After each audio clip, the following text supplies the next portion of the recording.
Hello and welcome to Paula's Run Club with me, Paula Radcliffe. And me, Christopher Thompson.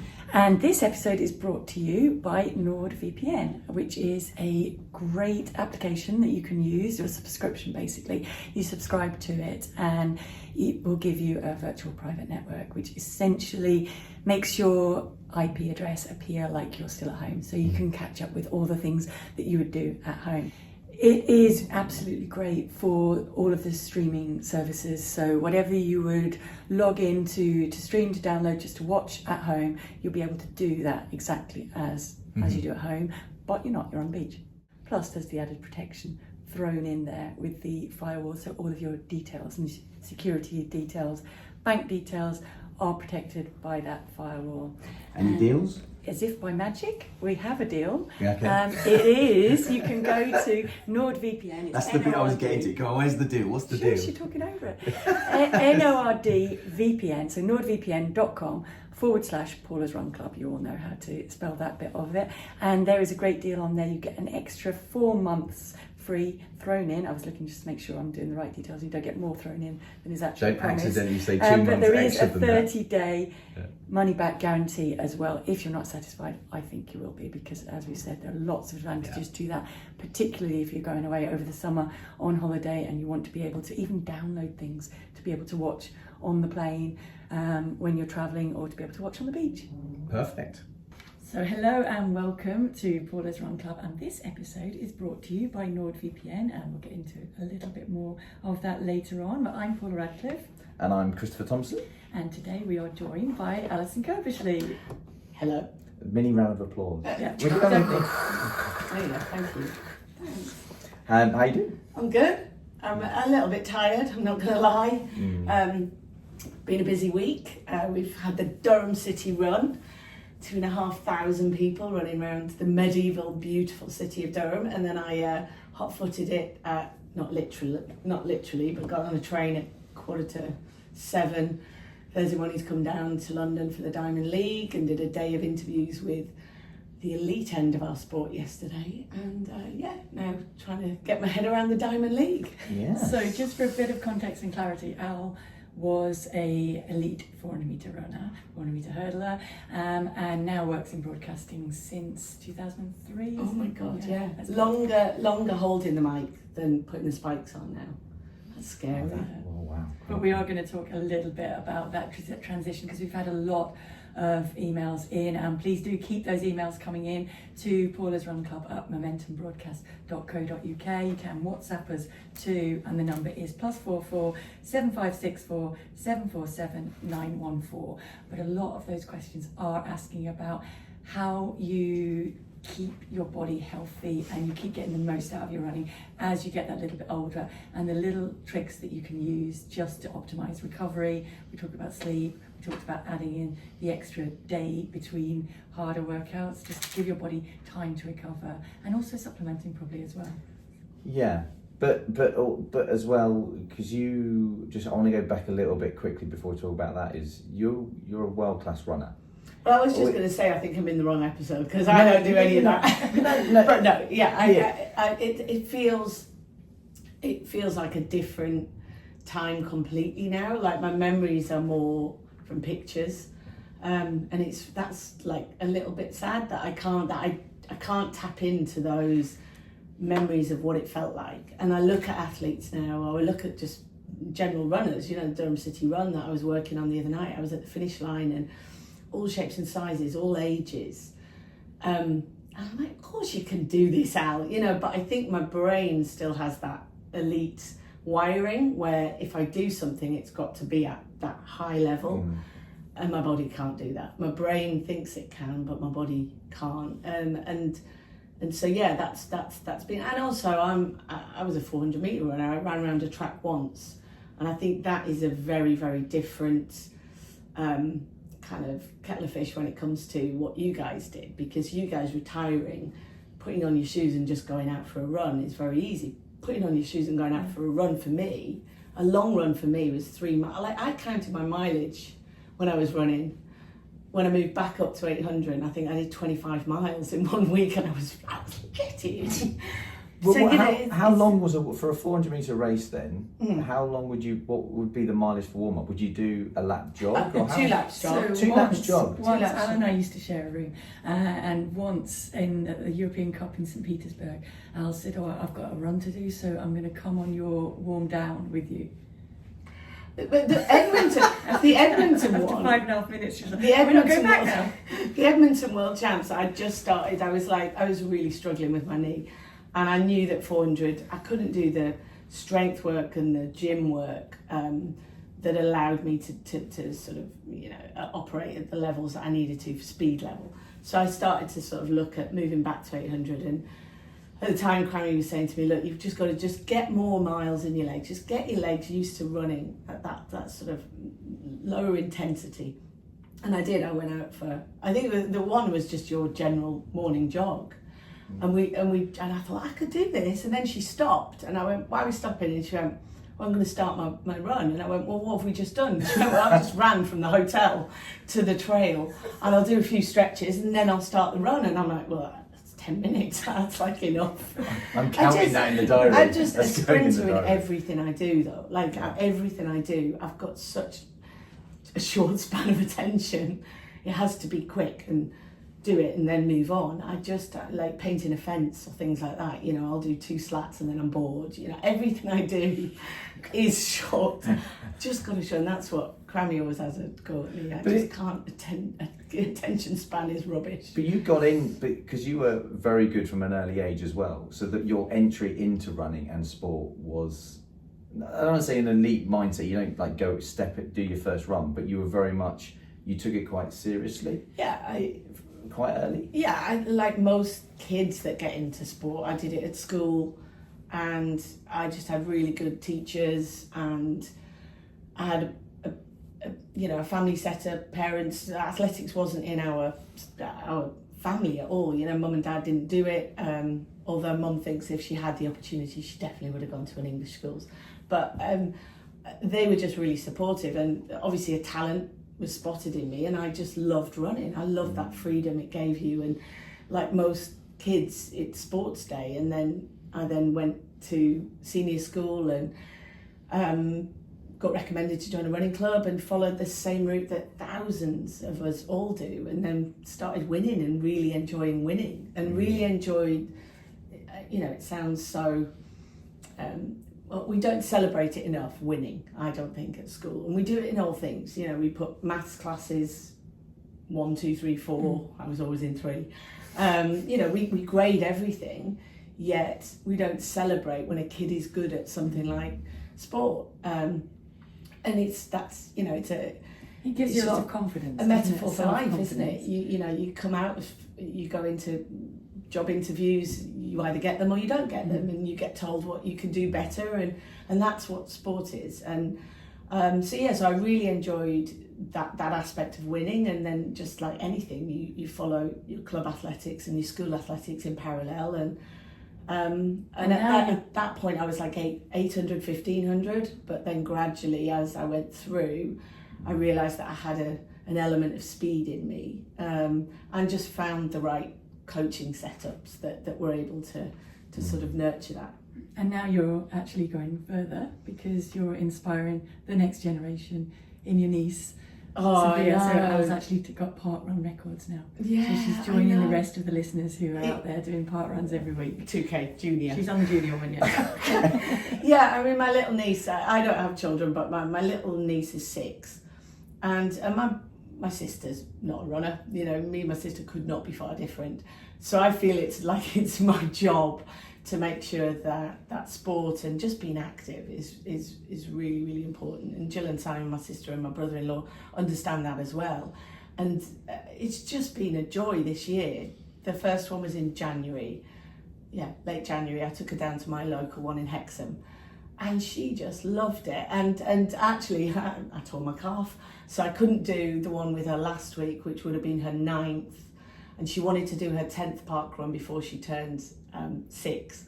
So she got her half marathon band, as she'd done going into her 11th.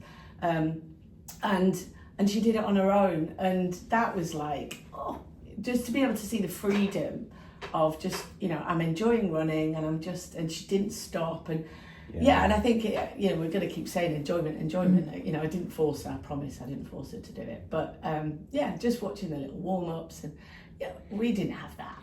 I was going to ask you that, so because Alison and Steve, they helped me to bring the Families on Track concept to life, and actually today we're missing out on the Durham edition of it, so I really hope that everybody that took part in that Durham Families on Track had a lot of fun without us. Promise we will be there. I think it might be next wet. year. It might be wet, but it's going to be wet everywhere today, I think. So kind of the first one was really wet, wasn't it? But I was going to ask you, because a lot of the events that you do bring a lot of joy to people, and certainly to the kids, and you see that in them. So is it hard to pick, which do you prefer, the broadcasting side of it, where you're kind of telling that story to so many people, or that event side where you work really hard but you do bring a lot of joy to a lot of runners out there?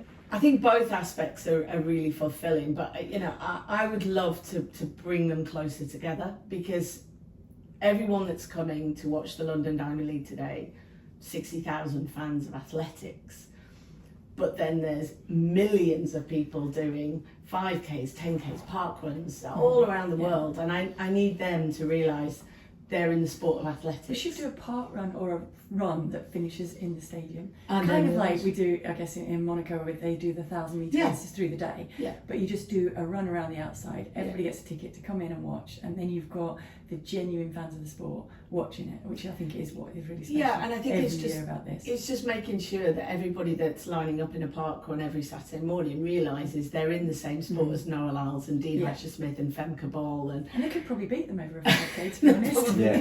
But I think that's why maybe the likes of, you know, obviously what yourself and Tomo and Mo and the distance runners, because they get it, because most people go, oh, hang on a minute, I run a half marathon, and they do what time? And you know, the 5K times that we're seeing now, it blows people's minds, because they can make that just whereas, you know, 110 hurdler running 13 seconds, what does that mean? You know, it's that transition. It's like, I'm just going to quickly put in, but when we were at Crammy's anniversary for the 3 world records in 19 days, and my son, who is racing in the French system, only races 1,000 metres and 2,000 metres. So ironically, the one that meant the most to him was the 2,000 time. Yeah, and for me, I'm like, was that good time? That 2,000 time? Because I just can't compute. It's all about comparison, isn't it? With what you race. So he's going, he's nearly a minute faster than me. I'm like, you're 14, and he was. And it was a world record, Raf. That's one of my biggest regrets, is that I didn't try. I only raced the mile once. Because all the races were 15. I did hear that on a previous podcast. Did I? I believe he never broke. No. Oh. Well, let's not forget, it's still difficult. Well, I was just reading this morning on my notes, doing my 54 people, 54 men have broken 3:30. So 40 years ago, Steve was the first to break 3:30 for 1,500. Since then, now 54. Well, 10 men have done it this year. I mean, that like. It is moving on. Yeah. Anyway, without further ado, we're going to add in the second guest. I'm definitely not going to get a word in then. Definitely not going to get a word. If we can invite Katherine Merry in, please. I'm going to climb through the set here. Don't take out any wires. So, Olympic bronze medal over 400 metres. Yeah, I'll leave 2000. Hello, Katherine. And now also working with Al in the broadcasting on 5 Live. And we are really talking about the transition from that elite side into the what your 5Ks side right of now. it. And Katherine's telling us that she's actually signed up for. Don't you want to tell the story? No. I previously signed up and have previously run. I've done the Birmingham. I was going to say, you did the 10K Birmingham a couple of times, and I did the Great North Run, and I'm still very proud to have got myself around 13.1 miles. But not only got yourself around it. Well, I was the Duracell Bunny. I was a people, pacer. Right? Yeah, you were a pacer. And I was saying to what the time did you guys, run? I can't remember, Al. It was 2 hours something, and change. I was going to say, I was it live in the 59 minutes of northeast, and I change? think it should be like in order to get your passport to say you live in the northeast, You you should have done the Great North Run. No, I Kath beat me at everything, all right, and she's done the Great North Run, and I've lived there all my life and not done it. There you go. I was saying to Paula last night, because obviously coming from a sprinter's background, it's a totally different, not just mindset, but it's a totally different energy system. So for us all as a 200, 400 metre runners, to even think about running miles is just because we just plod. But I said I had to give myself, if ever I run a distance race, and I haven't run now for months, is I have to give myself a target and I have to commit to something. And I said, right, I'm going to run the Birmingham 10K. I'm going to do it for the Aston Villa Foundation. They were like, are you sure? I said, yeah, I'm in. And then once I've committed and said I'm doing it, I feel I can't let people down. And that was the same for the Great North Run. They said, we need some pacers. Will you pace people? I said, you know, I used to run 400 metres. You know, 49 seconds 400 doesn't translate to a good half marathon. I said, what's your slowest flag? Because you have to run with a flag on your back and some ears. And we got about, I remember the ears. Got about 3 hours. She had these And big like, bunny ears. I'm I not was that like, slow. Do you know what I mean? But bring it down a bit. And I took about a 2:10 or 2:15 pace. And I said to P last night, you feel so much pressure. Yeah. Because I set myself up, and some, like, let's say Brenda from Scunthorpe was running next to me, and she's like, all right, Kathy, used to watch you run, I thought you were good. I said, I'm really sorry for it, but I can't chat and run. I'm not one of those type of runners. I'm going to have to concentrate on every step. And I look behind me, 400 metres in, Chris, there's about 10 people following my flag. I thought, oh my God, the responsibility. I haven't done it since, I think I promised. But I did bring people round to like 2:08, 2:10 pace. Excellent. That's really well good. done, well done. Thank you. I'm not sure I could do it, could you? Run Hey. exactly to pace. Well, it's helped a bit more by technology, but like Yeah. back in the day, if I did reps, I don't know if you guys because we do like, I don't know, 24s, I could run 24s within half a second of each rep because you're in that energy system. But for you, well, this is the thing. What's Like, 24? You guys are 20 times 400. 24. I thought you meant 24 200. 22, yeah. But that just shows you. So Yeah. I watched the Nielsen's have a great YouTube channel, and there's Lena and Lavia Nielsen are 400 hurdle twins, and they posted, and that was when I got jealous. They posted a session where they did 4 flat out 150s, like took 15 minutes between. Like you guys would be like, what's the point in going down the track for that? What's the point in putting your spikes on? But for me, that like those sessions were just nice. where you're getting quicker as well each And we'd have full recovery, wouldn't we? Yeah. 15 minutes. So that's And the you bit guys that you miss the most now. I ran about 3 I minutes. can't replicate it. Like I pop something. I'd like my calves. I remember Ben Shepherd was doing I went to uni with Ben, and he was doing a mad relay running the Hadrian's Wall route, and I live in the village of Wall. And so we stopped off at Hexham and he went, oh, the lads I'm running with, this would have been like 10, 15 years ago, the lads I'm running with really want to run the 400 metres with you. And I was like, okay, yeah, I'll come down. I'm thinking they've run like from Carlisle, so they're going to be knackered. I can definitely do this. And then when I got there, they'd already planned it. They were going to do a 4x1 and I was to do the 400. Well, I did. I popped my calf because I was like, I'm not having you beat me. And then I'm coming up, I'm like, oh. And yeah, and they were all absolutely hung in it. Like, I just can't, my body just can't go that quick. Because you both have performed at the best of your abilities on a high pressure day. Olympics, Kuala Lumpur, Commonwealth, you've medalled and you PB'd in high pressure situations. And one of the things I was thinking about is in those moments when you achieve great things, perform out of your skin in a moment that is highly pressured, you've trained for this one day, yes, you've had rounds, and that buzz you get from it and the feeling you get from it, how do you manifest all that now? And like through commentary, do you feel that kind of pressure? Do you take, to do well? Like, because it's not easy for an athlete, I think, in retirement to keep that buzz that you get from those moments and the success of achieving. So doing a half marathon out your comfort zone, doing things like that, is that somewhat, not replaced, but you know what I mean, that brings out that side of you where you can perform under pressure? I made the conscious decision never to try and replace it. Okay. Because I don't think you can. I think you have to box off things at certain moments in time and say that was fantastic, that made me feel the best that I've ever felt. Didn't I do well? Pat myself on the back. Now move on and not try to replicate it, because I don't think you can. I remember one of our greatest sprinters, I'm sure he won't mind me saying, Jason Gardner, multiple world indoor champion, was coming towards the end of his career. And he asked it that exact question, Tomo, and said, Kath, I'm thinking of retiring. How do I replace the highs of winning gold medals and running fast? I said, don't even try. because it's so unique and it's so niche. You take the same skills and disciplines. That's what I was going to say. So you take the teamwork, the hard work, the persistence, you take the same mindset into something else, but in terms of trying to replicate that feeling and that moment of, for me, running in front of 112,000 people with Kathy Freeman, you're never going to replace that. It's a bend in the road, isn't it? It's just a journey. You're just branching off and going to different things. But you take the skills and disciplines that got you to that moment, but do not, in my opinion, try and replicate it. Just channel it into a different area, and it might just be a slightly different feeling when you achieve the highs of, you know, calling races or being and witnessing some of the greatest athletic moments. Yeah, I think that's the key. I think preparation, you know, it sounds really simple, but everything that you did as an athlete is just following the same process. So if I'm not prepared for something, like today I've got to do my homework, as soon as we finished I've got to get the lists done, and then I know that my performance, my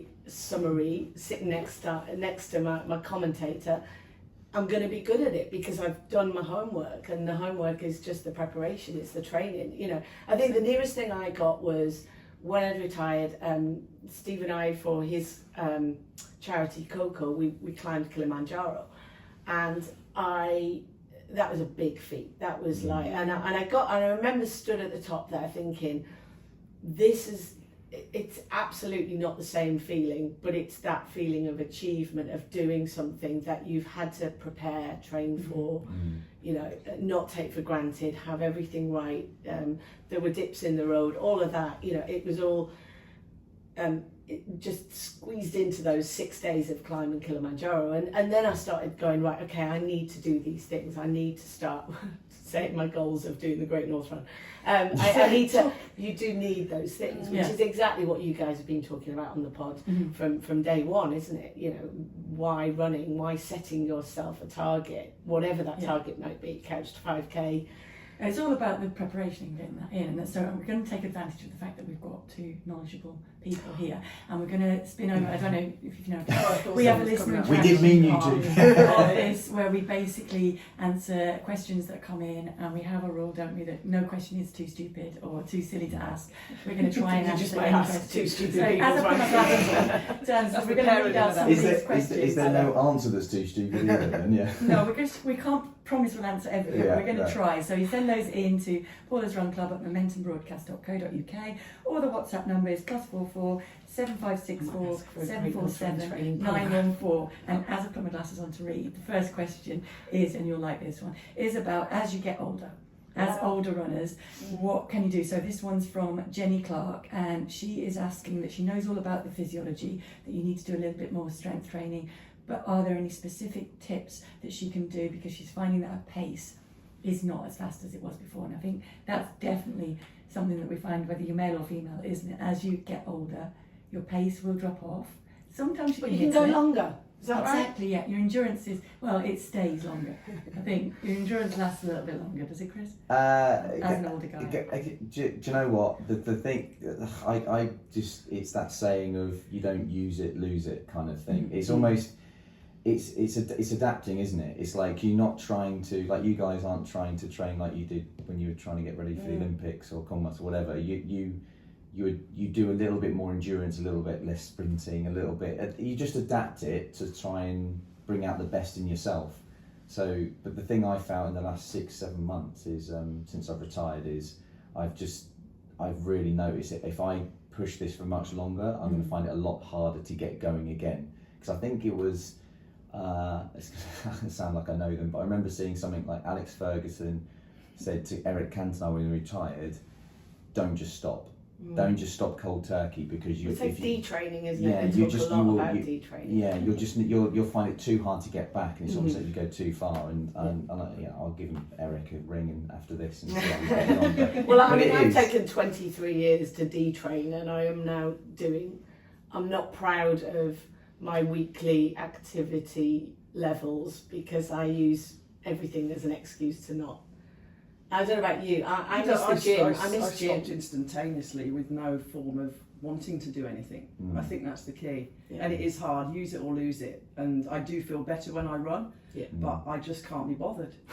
It does make for the funniest content when you see Kath going for a run.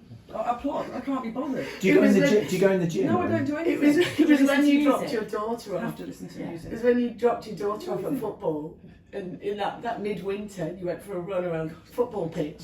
Oh, nice. And did you do? Hang on, there was.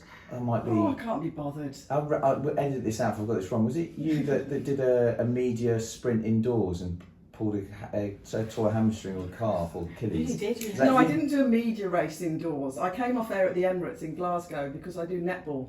And of course, Laura Muir was training on the indoor track in Glasgow, and I arrived. I thought, oh, look at her, she looks beautiful. I used to do that. Came off air from doing the netball, said to my co-commentator, film me running down the back straight here at the Emirates, get the magic, let me rewind the clock 25 years. I wasn't going anywhere out. I looked back at the thing, I was so slow, I had no power, came off the top bend, pulled my calf in 2 places. My mate came running over, is it your heart, is it your heart? Yeah, my heart's broken. Any excuse for mouth to mouth. 250 quid later, I was at my Mike Garmston, our physio that was in the British team. He's like, Kath, you idiot. Yeah. But no, in answer to Jenny's question, I think you have to be adaptable when Yeah. you come back. So I stopped completely, went cold turkey, committed to these runs, I'm doing it, and I had to start at a mile. Yeah. I had to be realistic. Yeah, yeah. I think Yes, that's the key. yes. Mix it up and That's be it. realistic. Exactly. Short-term And goals, realistic feel good about what yourself. you can fit in around it as well in terms of the strength training, the core. You're not going to be able to fit in what you could as an elite athlete. So Exactly. put in those bite-sized chunks. Yeah. to Manage- the manageable. core, and make sure that works. So here's another one. This is from Kenny in Edinburgh. Hi Paula and Tomo. Really enjoyed the first series and so delighted that you're back. Thank you for listening to us again. My favourite episode was with Jared, your physio. There are a few questions in and around strides. So here's one for you two now, and how they fit into a training schedule that I would really appreciate your thoughts on. Most 5k to marathon plans have strides in them, but their definition is often a bit different. Some define it as fast, controlled running. Others pretty much as a sprint. I used to think it was a sprint, and then it was only later in my career where I learned that it was not full out effort, and it's more a stride at race pace. They call them primers now. Yes. That's a good way. So Or okay. buffers. Or buffers or Or primers. buffers, Yeah, a lot of Talking them a do different that. language I know. again. No, but Primers and buffers. I go Yeah. down the track now and you've got like Strides. So Yeah, there's stride. Crammy's So define the got- stride count. Yeah, well, a stride is that exactly that. It's probably about 80%, isn't it? It's like lifting. It's lifting you up. It's getting the hips high, getting you on your toes, and it's. We used to do about like kind of 120. We sometimes call them build-ups as well, where you just kind of stride, quicken the pace, get the legs turning over, ready for that first kind of. Because I think there's some science behind. The first rep is never going to be the quickest, so it's Yeah. almost getting that body woken up. I was going to say, I would do a sub 5 minute mile before I do a half marathon. See, that's what Kenny's asking. He's asking Yeah. if for a marathon, should Yeah. a stride be a little bit slower than your ordinary stride, but for longer?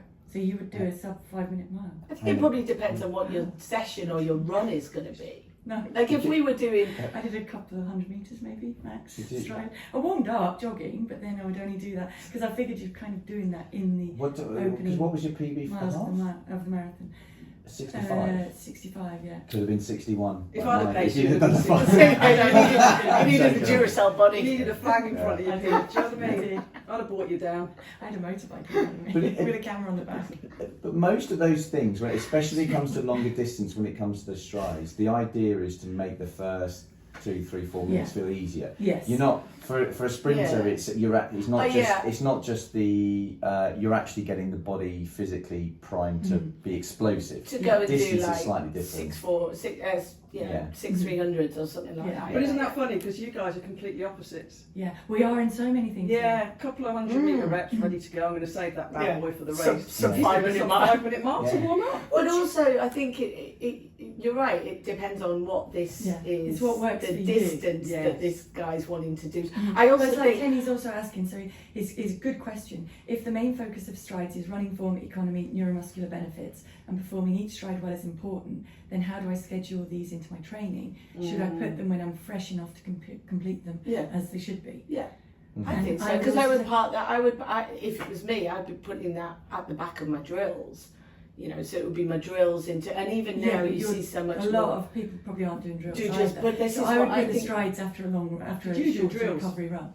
Badly. No, actually, do you know what? Biggest compliment I ever had, true story, I was doing hurdle drills in Loughborough in the high pack, just doing some casual like stuff, and I was training for a marathon, and Andrew Pozzi, our recently retired superstar, was watching, and he's a hurdler as well, so relevant. We're part of the Andrew Pozzi fan club. And he looked at me and goes, "You're the greatest marathon hurdler, technique-wise, I've ever seen." And Colin Jackson was still And behind he wasn't. He's genuinely really. He was like really impressed. Yeah. I was like, Have you seen a lot of marathon runners? But that's the thing. But he was. But I think not enough people do it, because I think if you're, so say you've signed up, you've done your Couch to 5k, you're now doing a 10k. People just do that whole one pace. I'm just going to go out for a run, and this is my 3 runs a week, and that's my one pace.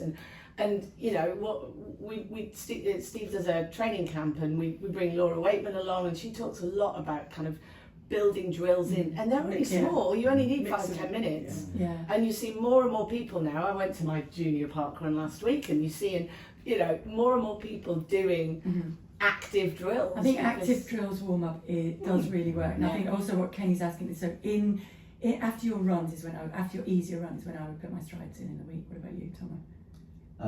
See, it's funny, like, because again, I wouldn't do anything like that. I'd literally do that 5-minute thing, and I wouldn't do strides. Like before, maybe a session, just to literally wake myself up. But I wouldn't do anything. Like, see, in marathon blocks, I would, just to keep the pace in. So after an easier recovery run in the evening is when I do 3, 4, 5. Just kind of 60 to 80 metre strides, just going a bit quicker, just to keep the turn. See, there's a few. I've heard a few people do that. I think more people do that, like you, than me. I'm one of those. As soon as I run, I'm a bit like you. If I finish a session or a race, my reward is to sit down and do nothing. So if I've done a run, the last thing I want to do. What was your warm down? Still haven't got in the ice bath, have you? Warm down? Yeah. Did you do a warm down? Might jog a couple of laps, shake it off. There you go. Yeah, I did the same. Stretch a bit if I had to. Final question. This is a big one for you, Al. Yeah. So this is from Alison Bolton. Hi, Paula and Tomo. Your podcast was so invaluable to me when training for London 2025. Thank you, and I hope it went well. I had a few ankle issues from previous deferred London's marathon training that I'd recovered from. When marathon training for London 2025, I got runner's knee in the same leg, which I sort of ignored. I enjoyed London so much and couldn't wait to carry on running, so I didn't take a break afterwards, as I wanted to keep my level of fitness high. Just hoped that I could outrun the injury. I know that was silly. So now the ankle issues have come back and the knee issue is still there. I'm working with a physio on strength and mobility. I'm age 60. Should I be satisfied with just running my first and only marathon and just think of my future health in running by cutting down the mileage and the number of runs? Or, I know you can't give personal medical advice, but just wondered if you had any experience of this situation with friends and family, etc., as I found it quite difficult mentally post-marathon, feeling a bit lost without knowing what to do. So she has an x-ray, the ankle issue, and there's no arthritis, there's no stress fracture. No, so I think, you know, you've got to listen to your body, first and foremost, and then obviously take the advice of the medical professionals around you. So I think, if she's not got any damage there, then I think it's back to what we said earlier, you're having that motivation. So to being able to set the targets of maybe, you know, you've ticked off the marathon, the 10k and the halves, there's still so many out there. You can be a running tourist and still do some amazing 10k. Yeah, you know, I think you could get back to the marathon. It's just take the time now to build up the ankle strength, build up the knee strength. You guys don't work like that. Listen, I'm an outsider here looking in from a helicopter view as a sprinter. You guys do not work like that because you just want to run and run and run. And if people tell you you can't run, you don't like it. And if people tell you to rest, I've got friends who are middle distance and long distance runners who have been specifically told, rest your knees, rest your Achilles, your calves are tight, you need to do that. But it's like, well, maybe I can do this instead. And I've got mates that won't listen to that in terms of their goal is to run and run and run, and will ignore sometimes medical advice. Yeah, no, but I think that is a mistake. I think to keep you have to have that. What do I tell them then, my mates? Because they don't listen, Pete. They don't listen. Tell them I said that you need to do a little bit of ankle It is the other stuff, and I know I don't. And it's like when anyone picks up an injury, if you say put the same application that you would into going for your run, put that energy and that time into the icing, the rehab, get a little wobble board. Well, it is. I've started doing I'm back to doing my calf raises when I'm cleaning my teeth. Yeah, that's because I'm cleaning my teeth 5 minutes. Do we have to explain what a wobble board is, though, don't we? A wobble board? No, I've got my wobble board. No, but a lot of the listeners won't know what a wobble board is. I've still got my one that Jared made me. So it's any kind of basically board that wobbles. So it's got a ball underneath, and you balance on it, and you start balancing on it with both feet, and then you develop so that you can do it on single leg. And the other thing you can do is just on a folded up towel is really simple. Just balance on one foot, and just that's really, really good for closing your eyes as well. And then the other one is a TheraBand. Tie a TheraBand around the table leg, and just do 3 sets of 10 towards you, and then either side, single foot, and just really strengthens up the muscles around your ankle. Yeah, I just want to read it because you're right. Your cogs are turning. No, my cogs are turning because you're kind of with me on it, aren't you? No, I get what you're saying about, because throughout my career it wasn't just ignored. I would come from a slightly different angle. Is don't knock your spirit. It's you want to keep it's the spirit of that passion and drive to push yourself. And the injury side is playing with that, and so it's that balance between I've got to do the right thing to get back and be healthy, but I also don't want to suppress that thing inside me that makes me a passionate, hard-working athlete. So I think there's a middle ground there of sensible with, hang on, we're all, as Mark Rowland, my coach, said, and he more talked about middle distance athletes, but I think it goes for all runners.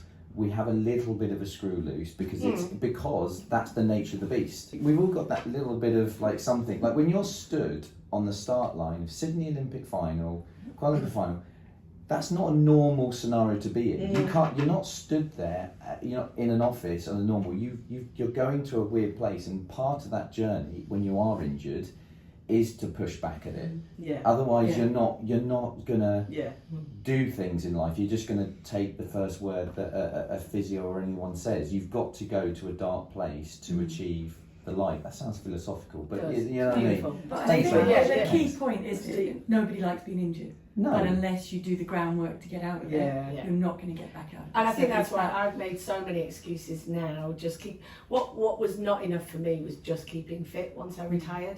And I have been lucky. I haven't piled on weight and things like that. So I think I don't have the incentive because I'm not training for anything, and I haven't. My cogs haven't turned enough to love it as much as Paula, who's every day. I will build in everything else in my life, and then go, if I've got time, I'll do this. Whereas her priority is my run is my run. That's happening. Everything else has got to fit around that. Well, no, that used to be it. Now but it's happening use today, it. but it will fit around the more important You things. use your run, but you use your run in the way that I would be sitting in front of emails. Because in your head, you're going through your day, you're working out what you've got to do, it's your process. It's part of you. Yeah. And I'm not wired like that. I'd love to be wired like that. No, we're not wired like that, are we? No. And what I need to do, and this will trigger me again to do it, is put some sort of structure in place where I've got to get back into the habit. And I need do what I did. I know, but you commit to something. You don't want to let people down. Move to Wall. You're in Birmingham. You're not motivating me in Birmingham. I probably wouldn't motivate. I need to meet someone. to go and If do you it. just lived with a runner, that would be. Well, but he won't even motivate run with you. me because I run too slow. And then he tells me he gets injured because he has to run my pace. And I look like a prancing bunny going up and down like Zebedee. Anyway, I need to. It's that accountability a little bit to something, because I just need a structure. Because the thing I'm doing at the moment. This is a couch, all right? I need, because at the moment I'm trying to do some shoe testing for On, and I'm held accountable with the miles in a week to give to wear test them in, and I'm that's distracting. But at the same time, all the side benefits of the health of being out there and running and stuff like that. But I do recognise that. That's kind of the thing at the moment that's forcing the issue. And is your body fine? We haven't spoken about it, but I broke my toe 6 weeks ago, so I was middle testing, so I've had to. It looks. Tell everybody how you broke your toe. Before we close up, because we do have to move on. I know we do. There's a cardboard box that really, we're not talking at the moment. But no, I dropped a cardboard box. No, he got angry and he kicked the cardboard box. What was in the cardboard box? Because that won't break your toe if you kick it was a thick-skinned cardboard box with melted ice, like the ice bands are in it, so it was weighted. Okay. And I thought I was going to be like Pele, and this box was going to go flying through the air, and I kicked it. It did not move. Wow. And I thought that hurt a bit. Looked down, and my middle toe was pointing at my. Was it kicked in anger? Yes, it was.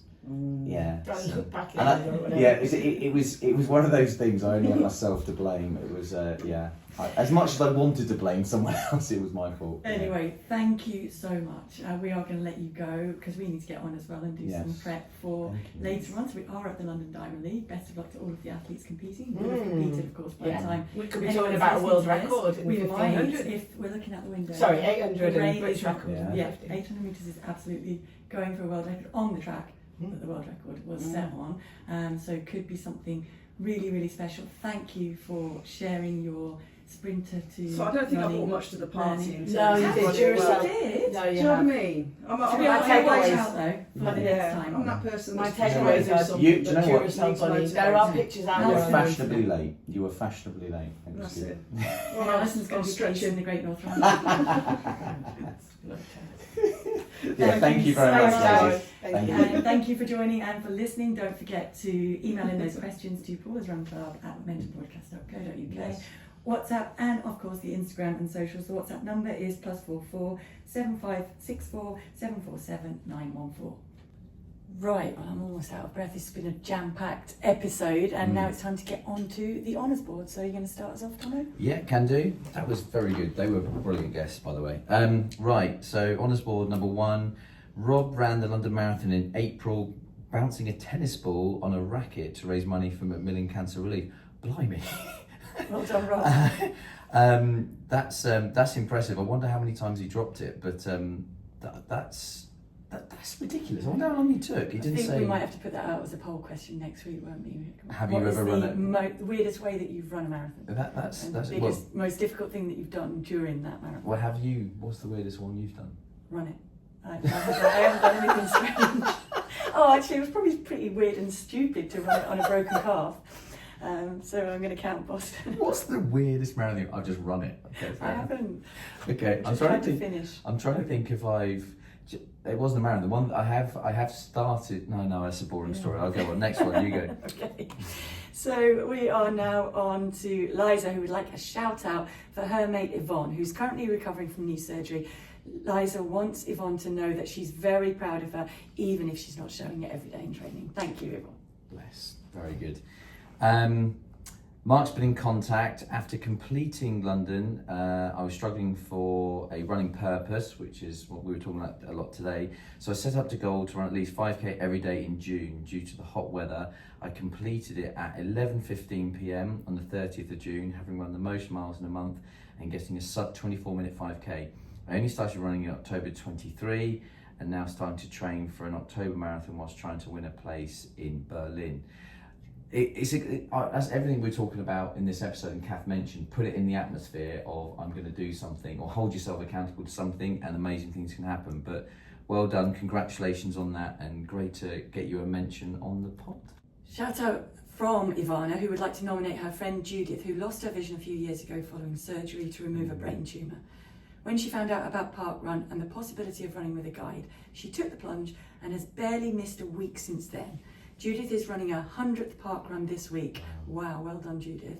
Having gone from 41 minutes to a PB of 31:38 in just a year. This definitely merits a shout out, doesn't it? Yeah. We're so proud of her achievement. Absolutely, you should be. Thank you, Ivana, for letting us know that. And a huge, big congratulations to Judith, and keep it up, Judith. Yeah, well done, Judith. That's quite a story, that one. It's great to be able to give people the shout outs and recognition for things like this. It's very, very cool. Lucy knocked off over an hour in an ultra marathon she did. I think I'm reading that slightly wonky, but run an hour less than normal. I don't think she ran an ultra marathon she ran an hour faster, because that's going to be like wow. But Lucy, well done. That is impressive. The fact just doing it's like you just said, even just doing an ultra marathon is incredible. But to improve by an hour is something else. But well done, Lucy.